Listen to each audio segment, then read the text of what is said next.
Welcome back to the Dark Feed, where we explore the shadows of the human experience.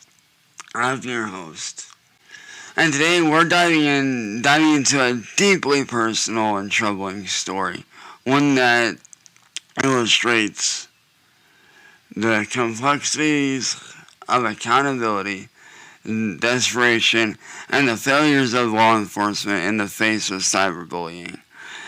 This episode is not just a narrative, it's a call for understanding and change.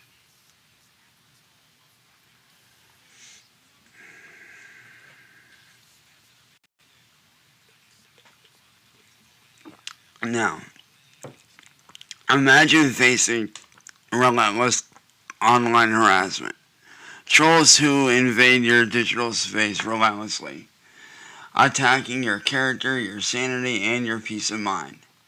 Now imagine reaching out for help, only to find that the very institutions designed to protect you seem indifferent to you, to your suffering.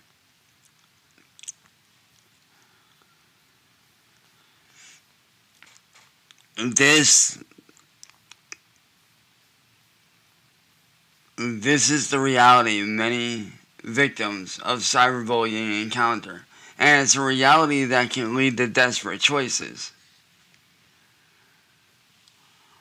In my own experience, my family faced a barrage of online attacks. We sought assistance from various branches of law enforcement, hoping for support, for intervention. However, time and time again, we were met with apathy and inaction. It was as if our cries for help fell on deaf ears. As the harassment escalated, feelings of isolation and desperation began to set in.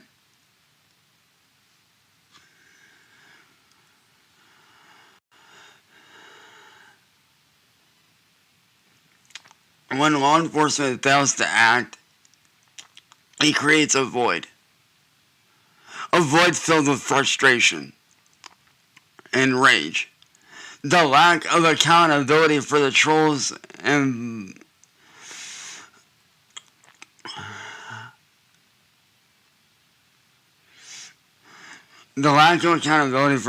emboldens them, and victims are left feeling powerless. It's a cycle that can push someone to the brink in moments of sheer desperation. I found myself contemplating actions that I would have never considered in a calmer state of mind. Actions that, while perhaps legally questionable and illegal, feel like the only means of reclaiming my voice and power. Now let's be clear, engaging in illegal activities is never an ideal situation or an ideal solution. However, I believe it is crucial to understand the context of such actions. When the systems are meant to protect you fail, it can feel like you're left with no choice in such circumstances, and the line between right and wrong can blur, leading to decisions made out of an instinctual need for self-preservation. I want to emphasize that while our choices may not always align with the law, they often stem from a place of pain and frustration. In legal terms, many might argue that accountability should extend to those who have failed to act, those who were tasked with our protection. When law enforcement neglects its duties, it creates an environment where victims are pushed to their limits. So what can we do?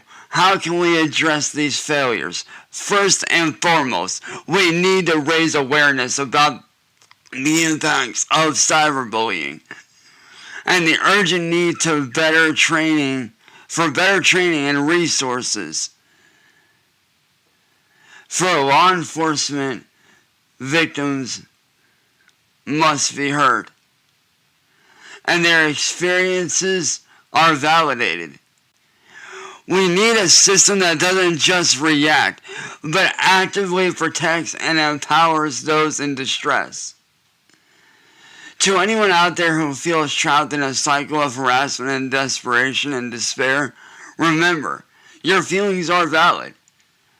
While it might seem that you have no options, there are organizations and resources available that specialize in supporting victims of cyberbullying.